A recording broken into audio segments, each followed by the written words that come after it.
ਸਤਿ ਸ਼੍ਰੀ ਅਕਾਲ ਜੀ ਸਾਰਿਆਂ ਨੂੰ। ਸਵਾਗਤ ਹੈ ਤੁਹਾਡਾ CBL ਤੇ। ਪੰਜਾਬ ਦੇ ਵਿੱਚ ਪਟਵਾਰੀ ਦੀ 710 ਪੋਸਟ ਦੇ ਲਈ ਨੋਟੀਫਿਕੇਸ਼ਨ ਜਾਰੀ ਕਰ ਦਿੱਤੀ ਗਈ ਹੈ ਤੇ ਨਾਲ ਹੀ ਫਾਰਮ ਭਰਨ ਵਾਸਤੇ ਲਿੰਕ ਵੀ ਓਪਨ ਕਰ ਦਿੱਤੇ ਗਏ ਨੇ ਤੇ ਇਸ ਰਿਗਾਰਡਿੰਗ ਅੱਜ ਆਪਾਂ ਡਿਸਕਸ ਕਰਾਂਗੇ ਪਟਵਾਰੀ ਦੇ ਪ੍ਰੀਵੀਅਸ ਈਅਰ ਐਗਜ਼ਾਮੀਨੇਸ਼ਨ ਪੇਪਰਸ ਦੇ ਵਿੱਚ ਆਏ ਪੋਲਿਟੀ ਕੁਐਸਚਨਸ ਬਾਰੇ।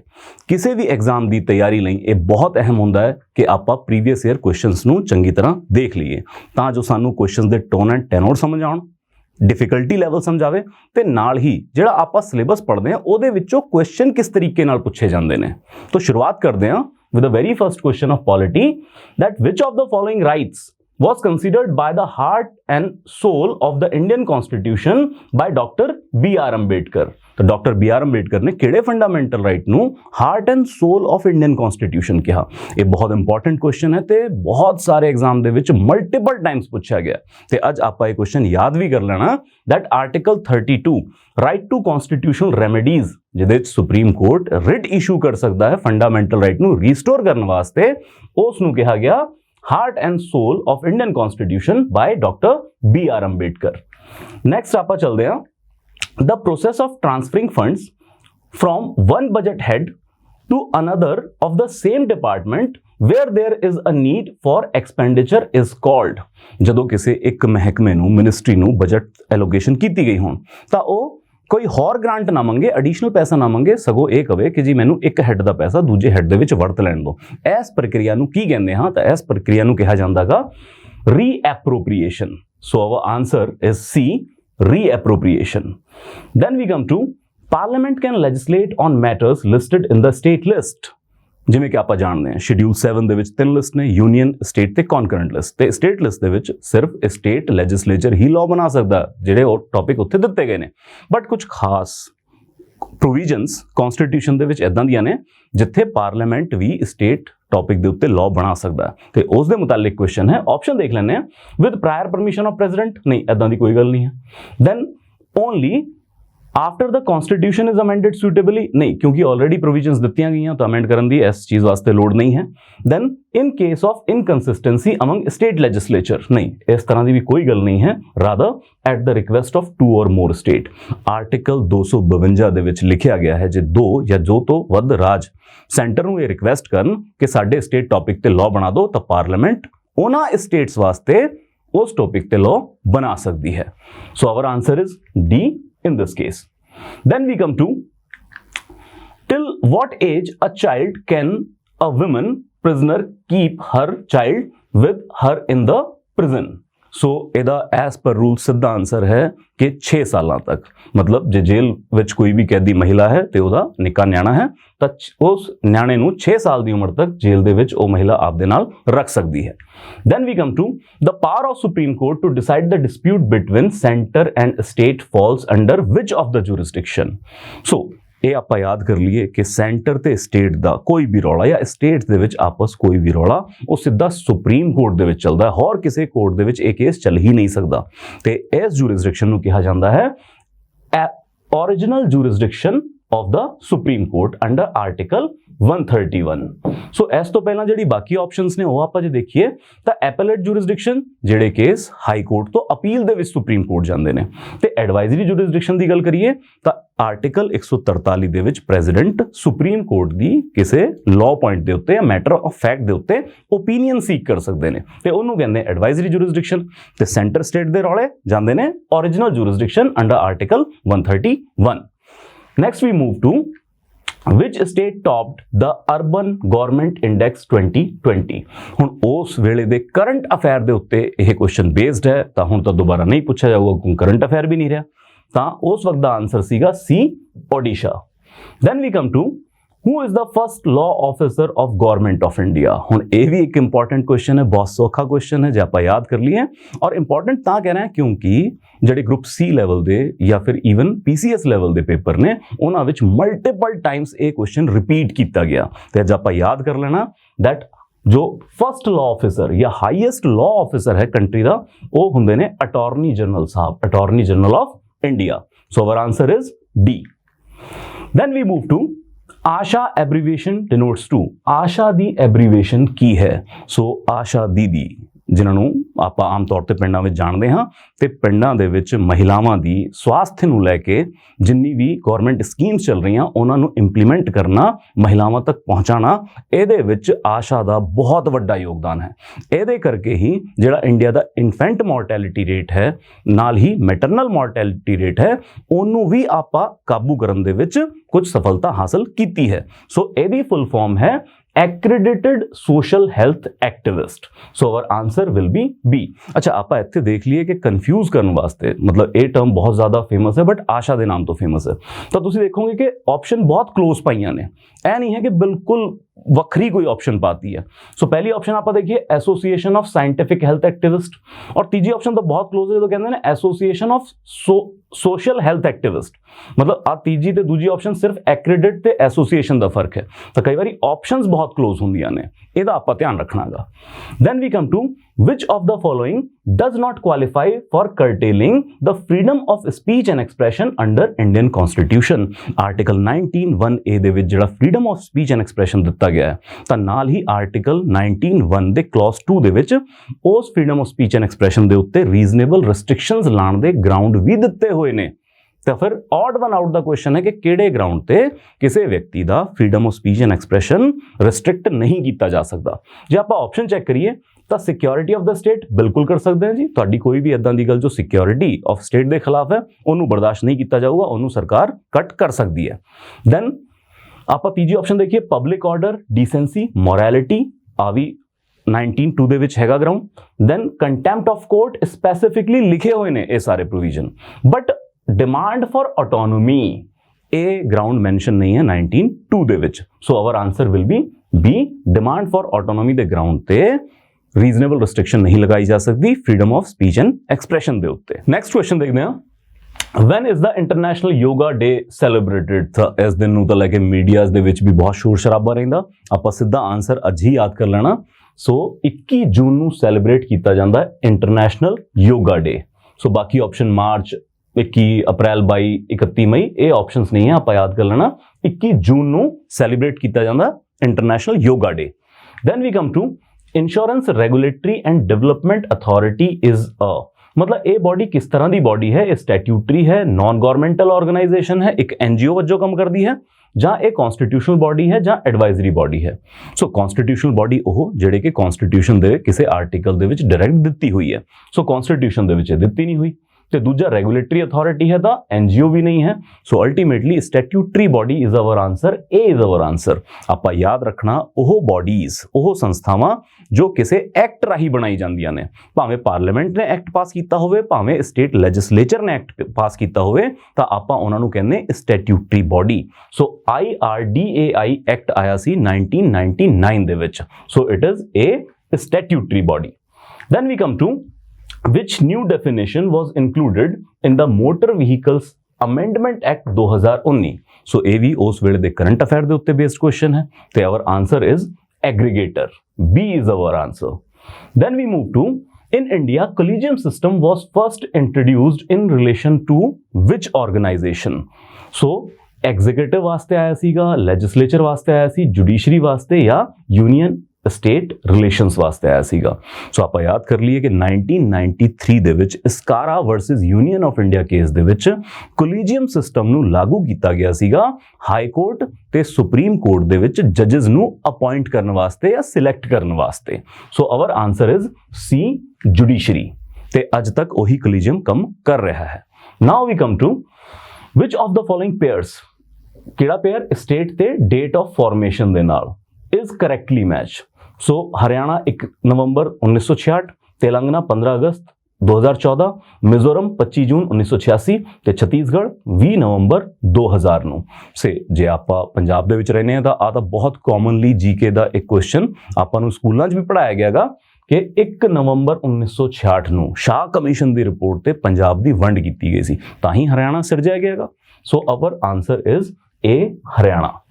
Then we come to which of the following is a military alliance। ਸੋ ਵੱਖੋ ਵੱਖ ਜਿਹੜੇ ਕੰਟਰੀਜ਼ ਦੇ ਗਰੁੱਪ ਨੇ ਜਿਵੇਂ ASEAN, NAFTA ਜਾਂ NATO, EEC, ਇਹਦੇ ਵਿੱਚੋਂ ਮਿਲਟਰੀ ਅਲਾਈਅੰਸ ਕਿਹੜਾ ਹੈ? So our answer is NATO, North Atlantic Treaty Organization, ਜਿਹਦੇ ਵਿੱਚ 28 ਯੂਰੋਪੀਅਨ ਤੇ 2 ਨਾਰਥ ਅਮਰੀਕਨ ਕੰਟਰੀਜ਼ ਹੈ। ਤਾਂ 30 ਕੰਟਰੀਜ਼ ਦਾ ਇੱਕ ਗਰੁੱਪ ਹੈ ਜਿਹਨੇ ਇੱਕ ਮਿਲਟਰੀ ਅਲਾਇੰਸ ਬਣਾਇਆ ਹੋਇਆ ਤਾਂ ਜੋ ਕਿਸੇ ਵੀ ਮੁਲਕ ਤੇ ਜੇ ਕੋਈ ਡਿਫੈਂਸ ਰਿਲੇਟਡ ਪ੍ਰੋਬਲਮ ਆਉਂਦੀ ਹੈ ਤਾਂ ਇਕੱਠੇ ਨਾਟੋ ਫੋਰਸ ਦੇ ਰਾਹੀਂ ਉਹਨੂੰ ਸੁਰੱਖਿਅਤ ਕੀਤਾ ਜਾਊਗਾ।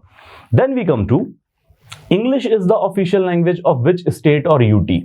So, Goa, Pondicherry, Nagaland या त्रिपुरा, इन्हां दे विचों English किहदी official language है? So our answer is C, Nagaland. Now we move to who started Chipko movement in India? So Uttarakhand दे विच ਸੁੰਦਰ ਲਾਲ ਬਹੁਗੁਣਾ ਜੀ ਨੇ ਇੱਕ ਬਹੁਤ ਇੰਪੋਰਟੈਂਟ ਮੂਵਮੈਂਟ ਸ਼ੁਰੂ ਕੀਤੀ ਸੀਗੀ ਪਰਿਆਵਰਣ ਦੀ ਰੱਖਿਆ ਵਾਸਤੇ, ਜਿਹਦੇ ਵਿੱਚ ਇਹ ਕਿਹਾ ਗਿਆ ਕਿ ਜਿਹੜੇ ਦਰਖਤ ਨੇ ਉਹਨਾਂ ਨੂੰ ਕੱਟਿਆ ਨਹੀਂ ਜਾਊਗਾ, ਅਸੀਂ ਪਰਿਆਵਰਣ ਸਾਂਭ ਕੇ ਰੱਖਾਂਗੇ। ਤੇ ਇਹਨਾਂ ਨੇ ਆਹਵਾਨ ਕੀਤਾ ਸੀਗਾ, ਹੋਕਾ ਦਿੱਤਾ ਸੀ ਲੋਕਾਂ ਨੂੰ ਕਿ ਤੁਸੀਂ ਜਾ ਕੇ ਦਰਖਤ ਨਾਲ ਲੱਗ ਕੇ ਖੜੇ ਹੋ ਜਾਣਾ, ਮਤਲਬ ਉਹਨੂੰ ਪ੍ਰੋਟੈਕਟ ਕਰਨਾ, ਇੱਕ ਸਿੰਬੋਲਿਕ ਪ੍ਰੋਟੈਸਟ ਸੀਗਾ।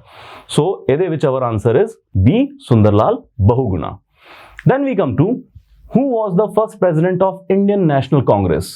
ਜਦੋਂ 1885 ਦੇ ਵਿੱਚ ਇੰਡੀਅਨ ਨੈਸ਼ਨਲ ਕਾਂਗਰਸ ਬਣਾਈ ਗਈ ਤਾਂ ਫਿਰ ਪਹਿਲੇ ਪ੍ਰੈਜ਼ੀਡੈਂਟ ਕੌਣ ਬਣੇ? ਸੋ ਯਾਦ ਰੱਖਣਾ, ਏ.ਓ. ਹਿਊਮ ਸਾਹਿਬ ਨੇ ਇਹ ਆਰਗੇਨਾਈਜੇਸ਼ਨ ਬਣਾਈ ਸੀਗੀ, ਫਾਰਮ ਕੀਤੀ ਸੀਗੀ, ਬਟ ਉਹ ਪ੍ਰੈਜ਼ੀਡੈਂਟ ਨਹੀਂ ਸੀ ਬਣੇ। ਸੋ ਪ੍ਰੈਜ਼ੀਡੈਂਟ ਕੌਣ ਬਣੇ ਸੀਗੇ? WC ਬੈਨਰਜੀ। ਇਹ ਨਾਮ ਆਪਾਂ ਯਾਦ ਕਰ ਲੈਣਾ। Our answer is B, WC Banerjee.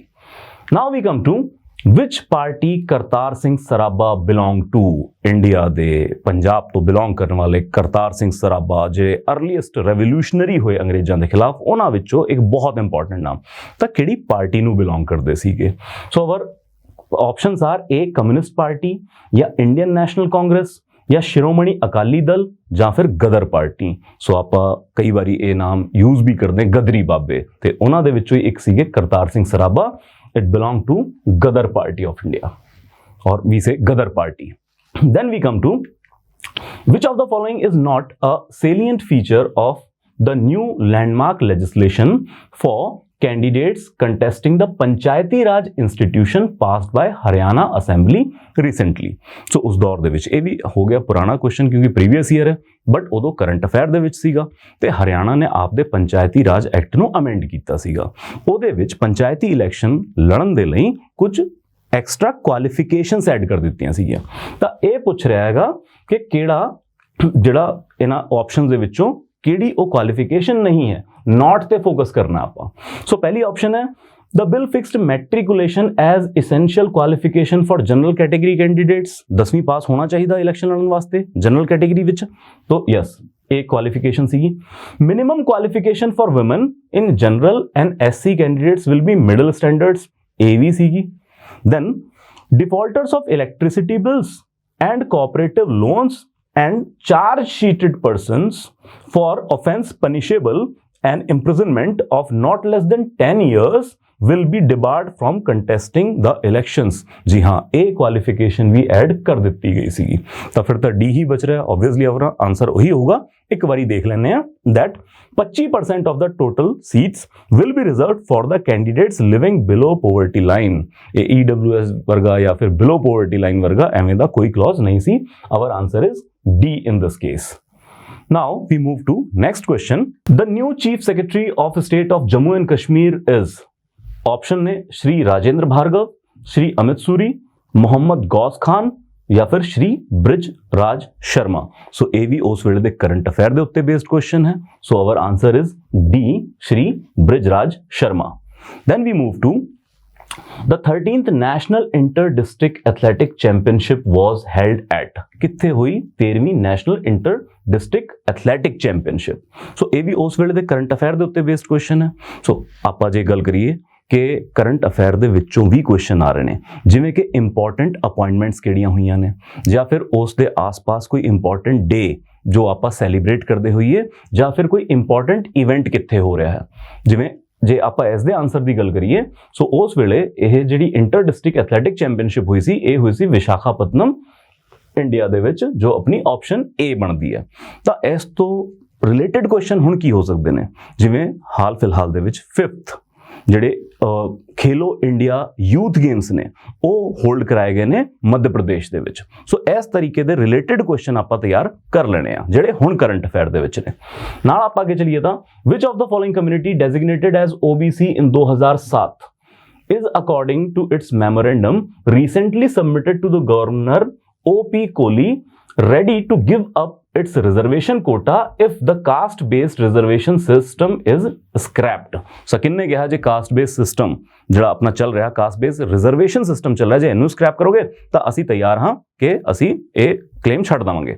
ਸੋ ਜਿਹੜੀ ਆਪਣੀ ਆਪਸ਼ਨਸ ਨੇ ਉਹ ਹੈ the Bhil community of Nargol and the surrounding villages, the Bhandari community of Nargol and the surrounding villages, the Patel community of Nargol and surrounding villages, the Kurmi community of Nargol and the surrounding villages. So ਆਪਾਂ ਨੂੰ ਇਹ ਗੱਲ ਤਾਂ ਪਤਾ ਹੈ ਕਿ ਨਾਰਗੋਲ ਦੇ ਸਰਾਊਂਡਿੰਗ ਪਿੰਡਾਂ ਦੀ ਗੱਲ ਹੋ ਰਹੀ ਹੈ, ਬਟ ਕਮਿਊਨਿਟੀ ਕਿਹੜੀ ਸੀਗੀ? So our answer is B, Bhandari community of Nargol and the surrounding villages। Now we move to the ratio of the width of the national flag of India and its length is। So width से length कितनी है अपने national flag दी। ਇਹ ਵੀ question multiple times ਪੁੱਛਿਆ ਗਿਆ different government exam ਦੇ ਵਿੱਚ ਤੇ ਅੱਜ ਆਪਾਂ ਯਾਦ ਕਰ ਲੈਣਾ ਸਹੀ ਆਨਸਰ ਹੈ 2 to 3। So ਮਤਲਬ ਇਸ ਤਰੀਕੇ ਦਾ ਜਿਵੇਂ ਆਪਾਂ national flag ਦੇਖਦੇ ਹਾਂ with all due respect 2 height ਕਹਿ ਸਕਦੇ ਹਾਂ ਤਾਂ ratio 3 which is the width cause length ਆਪਾਂ ਇਹਨੂੰ ਜਿਹਨੂੰ ਕਹਿ ਦਿੰਦੇ ਆ। ਨਾਲ ਆਪਾਂ ਅੱਗੇ ਚਲੀਏ ਤਾਂ the words Satyameva Jayate inscribed on the state emblem of India have been taken from। ਸੋ ਇਹ ਕੁਐਸਚਨ ਵੀ ਬਚਪਨ ਤੋਂ ਰਟਾਇਆ ਵੀ ਜਾਂਦਾ ਸਾਨੂੰ ਤੇ ਬਹੁਤ ਸਾਰੇ ਐਗਜ਼ਾਮ ਦੇ ਵਿੱਚ ਬਾਰੋ ਬਾਰੀ ਪੁੱਛਦੇ ਨੇ। ਸੋ ਆਨਸਰ ਬਿਨਾਂ ਆਪਸ਼ਨ ਚੈੱਕ ਕੀਤੇ ਆਪਾਂ ਕਹਿ ਸਕਦੇ ਹਾਂ ਇਹ ਮੁੰਦਕਾ ਉਪਨਿਸ਼ਦ। ਫਿਰ ਵੀ ਬਾਕੀ ਆਪਸ਼ਨ ਯਾਦ ਰੱਖਣੇ ਜਿਹੜੇ ਨਹੀਂ ਹੈ। ਸੋ ਜਿਹੜਾ ਹੈ ਈਸ਼ਾਵਾਸਿਆ ਉਪਨਿਸ਼ਦ, ਮਾਂਡੂਕਿਆ ਉਪਨਿਸ਼ਦ ਤੇ ਕੇਨਾ ਉਪਨਿਸ਼ਦ, ਇਹਨਾਂ ਦੇ ਵਿੱਚੋਂ ਨਹੀਂ ਲਿਆ ਗਿਆ। ਅੱਜ ਹੀ ਯਾਦ ਕਰ ਲਓ ਮੁੰਦਕ ਉਪਨਿਸ਼ਦ ਦੇ ਵਿੱਚੋਂ ਸਤਯਮੇਵ ਜਯਤੇ ਸ਼ਬਦ ਲਿਆ ਗਿਆ। Then we come to the Hindi version of the national anthem of India, that is Jan Gan Man, was adopted on। So Constituent Assembly ਨੇ ਕਿਹੜੀ ਤਰੀਕ ਨੂੰ national anthem ਨੂੰ ਅਡਾਪਟ ਕੀਤਾ? ਸੋ ਆਪਣੀ ਆਪਸ਼ਨ ਹੈ 26 ਜਨਵਰੀ 1950, ਇਸ ਦਿਨ ਤੱਕ ਕਨਸਟੀਟਿਊਸ਼ਨ ਲਾਗੂ ਹੀ ਹੋ ਗਿਆ ਸੀਗਾ। 15 ਅਗਸਤ 1947, 26 ਜਨਵਰੀ 1949 ਜਾਂ ਫਿਰ 24 ਜਨਵਰੀ 1950। ਤਾਂ ਯਾਦ ਰੱਖਣਾ ਰਿਪਬਲਿਕ ਡੇ ਤੋਂ ਠੀਕ 2 ਦਿਨ ਪਹਿਲਾਂ 24 ਜਨਵਰੀ 1950 ਨੂੰ ਨੈਸ਼ਨਲ ਐਂਥਮ ਨੂੰ ਅਡਾਪਟ ਕੀਤਾ ਗਿਆ ਸੀ ਕਨਸਟੀਟੂਐਂਟ ਅਸੈਂਬਲੀ ਦੁਆਰਾ। ਅੱਗੇ ਵਧਦੇ ਹਾਂ। Next question is the vice president of India is elected bye.